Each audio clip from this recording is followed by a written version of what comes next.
Alright, so this is video 2 of 3 or 4 for the universal joint assembly. In the previous video we did the first 4 parts. We did the crank knob, the crank arm, the crankshaft, and the bracket. Okay, in this video we're going to do these 5 parts: the yoke female, yoke male, U-joint pin small, and U-joint pin large, and the spider. Now I'm going to start this pretty easy. I'm going to start with the bottom row. We'll start with the spider here. Again, looking at our units, we don't see a metric anywhere. Obviously that tells us, even if you look at the units, it's going to be in inches. So we're going to do all our parts in inches and continue on that path we did from the first video. Okay, now in this case here, I'm going to start with a spider. This will be very simple. I'm going to go ahead and start on the front plane with a simple square. I'm going to go ahead and add the circle in there and add my dimensions, define this completely. We'll extrude that square back at 0.8. And then I'm going to come back on the right side face here, add a circle, cut through. We'll add the material brass on here, save, and then we'll move on to the 2 U-joint pins. We'll finish off with our yokes at the top, because what we're going to do is create one. We're going to save a copy, and then we're just going to do a modification on each one, get those done really quick. So let's start with the spider. So I'm going to move this over. With my SolidWorks, I'm going to do a File New. I'm going to go in inches and say OK. Now from here, I'm going to do the spider here. I'm going to start on my front plane with a new sketch and use my corner rectangle tool. Actually, it'd be even better yet, I'm going to use my center rectangle tool. That way I can put the circle right in the middle. This will make it a lot easier to deal with. I'm just going to draw, it looks like a square here. I'm going to make this 0.8 long by 0.8 tall. I'm going to turn on my circle tool, attach a circle to the center, dimension this circle to 0.375. At this point, I'm going to go to my features, extrude boss base. I'm going to go ahead and do, again, I like midplane on this one. And I'm going to do a midplane extrusion of 0.8 on this and hit my check mark. I'm going to highlight this right face and do a sketch, spacebar, normal 2. Nice thing is my origin's right in the middle, so this will make this really easy. I'm just going to take my circle tool, draw a circle, dimension it to 0.375, and again I'm just going to do a features, extrude a cut, and do a through all. Hit my check mark. Isometric. Go ahead and add my material on this. I'm going to go for, it says balsa, and right click. The good news is under my speed flyout here, there's brass right there, so I'm going to add the brass material on this. I'm not going to change its color. I'm simply going to go here and say File, Save. Call this Spider, that's caps lock, underscore my last name, and say Save. Alright, so that part is now complete. So now I'm going to go ahead and do these 2 pins. These are really simple. We're just going to go to the front plane, 0.375, extrude back 0.5. I'm going to save it as U-joint pin. I'm also going to save a copy so that I can open up a U-joint pin large and just change the dimension. A couple ways you can approach this problem. Okay, but this is really simple. It's a one-step process. We'll add our material on both of them, and then we're going to add color. I'm going to add green here and blue on this one.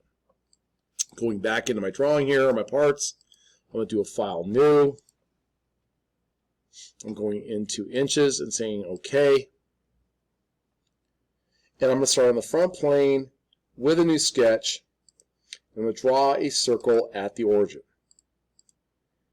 Diameter of the circle will be at 0.375. And I'm simply going to go to Features, Extrude a Boss Base. And I'm going to do, again, I like the midplane on this one, midplane, and do a 0.5. Enter, check mark. Now, looking at my original bill of materials, it looks like the U-joint long, U-joint pin long, U-joint pin short are AISI 304 steel. Okay, so I'm going to go to this and right-click on balsa, edit, steel, AISI 304. Apply, and close. I'm going to right-click on part 6 here. I'm going to go ahead and hit the beach ball and this ball here And I'm simply going to, instead of adding material, I'm going to add just a simple color of green. I'm going to hit my check mark. And I'm going to do a file save. Call this U-joint.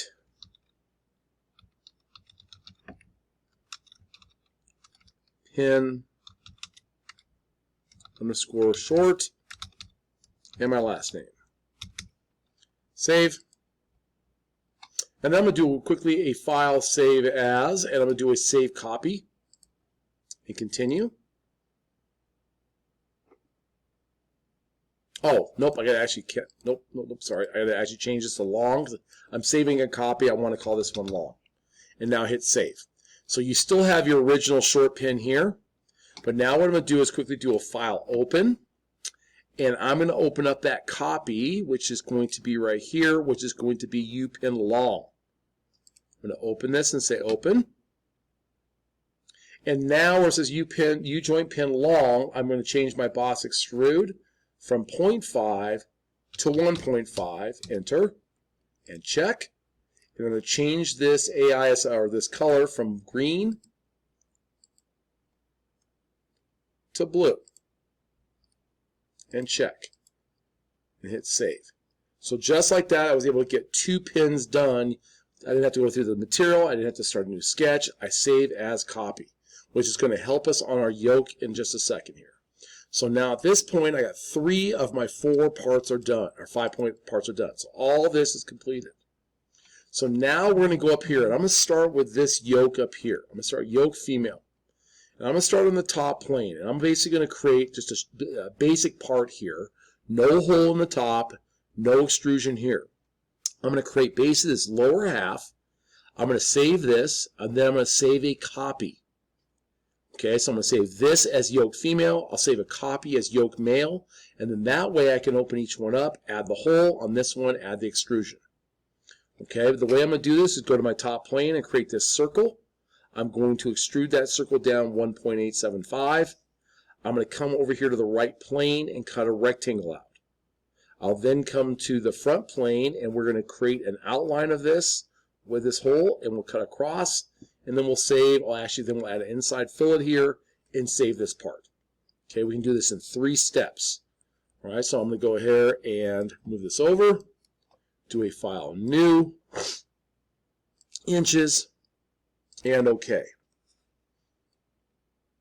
I'm going to start on the top plane with a new sketch.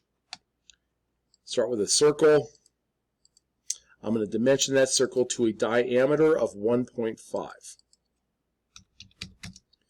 That's all I'm going to do. I'm now going to go to Features, Extrude. I'm going to go ahead and extrude this downward. I'm going to go the other direction. I want to keep this origin at the top so it makes it easier to attach my circle for a hole or circle for an extrusion. But I'm going to go ahead and extrude this down at 1.875 inches and hit my check mark.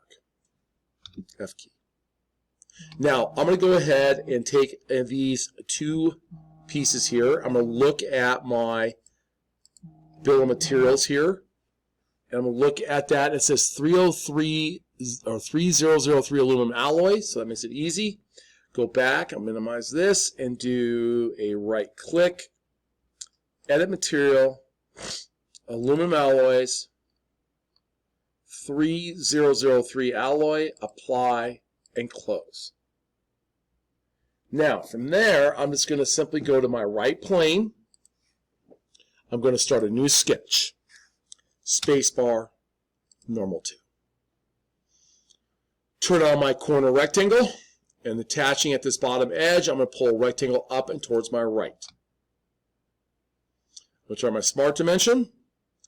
The height of this rectangle will be 1.15. And the width of it right down here will be 0.80.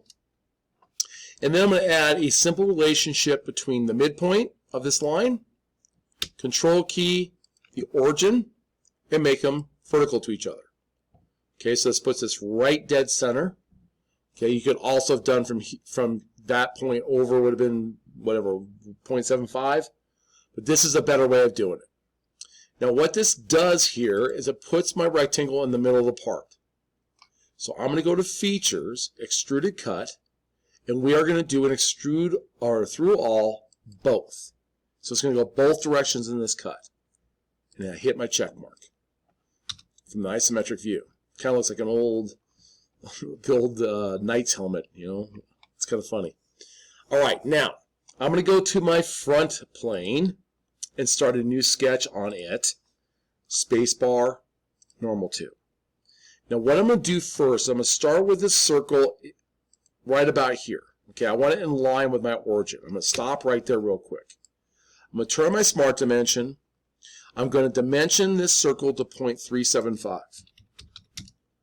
And I'm also going to go ahead and from here to the bottom edge, I think it's the bottom edge. No, excuse me. From here, what I'm going to do is I'm going to add a, from the center to the top edge. That's what I'm missing. This will be 1.5. And then I'm going to add a relationship between the center of the circle and the origin of vertical. Now, I'm not going to cut this right now. What I'm going to do is I'm going to use this kind of as my anchor point and build a concentric arc around it. So what I'm going to do is turn on my line tool, and I'm going to kind of go out here a little bit, just a little inside this edge. I'm going to left click and pull down, left click and pull away and touch and create a big arc. Left click and pull straight up, and then hit escape. I'm going to stop right here. Okay, we'll add our 2 other arcs here in a moment. Now what I'm going to do is I'm going to first make this arc concentric to this circle. So Control key, arc, circle, concentric. Check mark. This arc then also has to touch this line, so it's going to be a tangent relationship. So I go Control key, hit the arc, hit the line, tangent. Okay, so that's good right there. We're getting this thing to be defined. Now what I'm going to do is I'm going to attach an arc that goes from the end here to this corner and from the end here to this corner. The best arc to use is called a tangent arc, a 2-point click. The first point I'm going to click on is the end of the line. The second point is going to be that corner. Escape. Turn it back on. End point of this line over to this corner here and escape. Now, I'm going to go ahead and define these. I'm going to make this a 0.375 on this side. And then I'm going to hit my Control key and make the 2 arcs equal. And now that is fully defined. But we can't cut this yet. This is not all closed. To close this up so I can do my cutting, I need to turn on my line tool. And from this corner, I'm going to go down to the bottom corner, across to the far corner, and up to the top corner. So if you rotate this, this is what I'm looking at. I've got a closed area here, a closed area here, and a closed area here. So what I'm going to do again is go to Features, Extruded Cut. I'm going to go to Through All Both, and then you pick the areas you want to cut. That means you left click with your mouse. So I'm going to pick this area, left click, the circle, left click, and this area, left click. So I picked 3 areas, or what we call contours. Click your check mark, and now we're almost done with this part. I'm going to leave this alone here in just a second. The only thing I'm going to do here is add a simple little fillet. The fillet we're going to be adding here is 0.0315. So I'm going to go to Features, Fillet, and I'm going to put a fillet in a 0.0315, enter. I'm going to click the bottom edge there, and this bottom edge, and that's all I need. Just those U shapes on the inside, nothing else. I will hit my check mark, spacebar isometric, and at this point what I'm going to do is I'm going to quickly do a save. I'm going to call this yoke female, underscore my last name, and say save. Now it's not done yet. Now what I'm going to do is go back up here and do a save as copy, but I'm going to call this now yoke male for the copy, and say save. Okay, so now this is still the yoke female right here. So what I'm going to do is to finish this, I'm going to highlight this top surface, start a new sketch, put a circle right here, that I will dimension at 0.375. Enter. I will now do an extruded cut through all. Check. And now the part is done. So what I'm going to do now is I'm quickly going to save it. Come up to where it says yoke female and right click and change the color. Change it kind of to a fuchsia pink. That's like this one over here. You can do whatever you want. Okay, I'm going to hit my check mark. I'm also going to go ahead so you can see the fillet. I'll change the color of the fillet to like a bright red so you guys can see this a little bit better. And check. Again, you do not have to do this. Okay, I'm going to hit save. So my yoke female is now done. I'm now going to go ahead and open. I'm going to go look for the yoke male right here. Open it back up. Okay, so it looks like the standard part we just finished with. Now what I'm going to do is highlight this top surface. Go ahead and do a sketch. Space bar normal to. I'll go ahead and put a circle on here. That's going to have a diameter of 0.5. Spacebar isometric. I'm going to extrude that up. It will extrude, if you add up the math, it will be 0.75. And check. Now, I got to do the same thing I did earlier on the previous video. I need to highlight this top surface and start a new sketch. Spacebar normal to. I'm going to do a convert entities to get the circle. I just want to make sure I'm doing this on the right side. I am, okay. And then I'm going to take my line tool and draw a vertical line from top to bottom. Escape. I'm going to do my measurement from here to here. Left click and check. And why this is still highlighted, go to liters and min R condition. Come back, double click this and put 0.0625, enter. I will now come in here with my trim entities and trim off the back end. Escape. Spacebar isometric. And now I'm going to cut that down a ½ inch. Features, extruded cut, 0.5, enter. And check. Go to my features. Drop this down to chamfer. The chamfer on this one is a 0.050 at 60 degrees. Click on this edge right here and hit my check mark. And now the male piece is now done. I'm just going to simply come in here. I'll hit save real quick. Right click on yoke male and the beach ball. Let's change the color from silver. I guess I'll go with this burnt kind of orange here. Yeah, I'll go this one. That's good. Check mark. And I'm going to change the fillet to a bright yellow so you can see that. You don't have to do this. I'm just going to go ahead so you can see it in our drawings. And check. I'll hit save one more time. And now at this point, I do my control tab. I've got my male yoke. I've got my female yoke. I've got my U-joint pin long, U-joint pin short, and I've got the spider. So now I've got all 5 of those parts. I now, after this video, have all 9 parts needed to do the assembly. I'm going to cut this video down here. The next video I'll show will be the actual putting in the parts to the drawings. At this point, use the video to your advantage. Pause, rewind. If you have any or need assistance, don't be afraid to ask. Otherwise, good luck.